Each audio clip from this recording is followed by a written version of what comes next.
कामना की पूर्ति के लिए किस देवता की पूजा करें? तो कहा रूसाभिकामो गंधर्वान स्त्री कामो उर्वशी आधिपत्य काम सर्वेशाम यजेतः परमेष्टिनम। तो कहा कि रूसाभिकामो गंधर्वान, अगर किसी को सुंदर रूप चाहिए तो वो गंधर्वों की पूजा करें।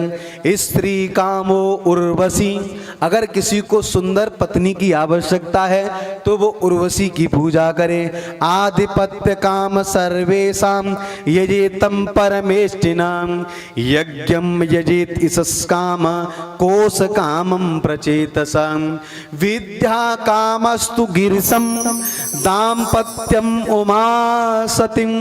अगर विद्या चाहिए तो भगवान शंकर की पूजा करें। और अगर किसी के दाम्पत्य जीवन में महाराज झगड़ा होता रहता है, पति पत्नी में झगड़ा होता रहता है, तो वो माता पार्वती की उपासना करें। यद धर्मार्थ उत्तम श्लोकम तंतु तन्वन पितृन यजेत रक्षा कामम पुण्य जनो नोच कामो मरुद्गणान राज कामो मनून देवान नृत्यम तु विचरण यजेत। अगर किसी को बड़ा पद चाहिए तो वो मनुओं की पूजा करे। और तब कहा अगर किसी को कुछ नहीं चाहिए, अकामः सर्व कामो वा मोक्ष कामो धारधि तीव्रेण भक्ति योगेन ये तम पुरुषम परम। अगर किसी को कुछ नहीं चाहिए, अगर किसी को कुछ नहीं चाहिए तो वो हमारे गोविंद की पूजा करे। बोलो राधे राधे। तो इसका मतलब क्या भगवान गोविंद कभी किसी को कुछ नहीं देते? बोले ना, देते तो भगवान ही सब कुछ हैं, देने वाले तो गोविंद ही सब कुछ हैं। लेकिन गोविंद के पास में जो आता है, भगवान पहले अपने भक्त को ठोंक पीट करके देख लेते हैं कि सब कुछ छोड़ करके मेरे पास आया है कि संसार की वासना अभी इसके अंदर शेष है। महाराज 50 रुपए का बर्तन मिट्टी का खरीदने जाओगे ना बाहर, तब उसे 50 बार देख लोगे ठीक है कि नहीं, ठीक है, कहीं चटका तो नहीं है।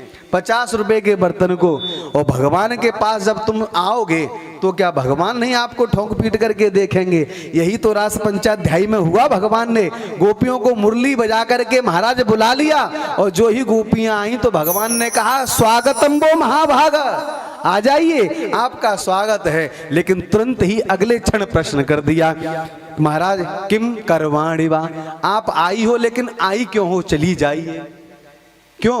भगवान देखते हैं ये सब कुछ छोड़ करके आई हैं, क्या इनके अंदर संसार की अभी भी वासना बाकी है? और अगर वासना बाकी है तो भगवान उनको अपनाते नहीं। इसी प्रकार जब भक्त भगवान के पास सब कुछ छोड़ करके जाता है, आर्त हो जाता है, आर्त हो जाता है। क्यों कहा?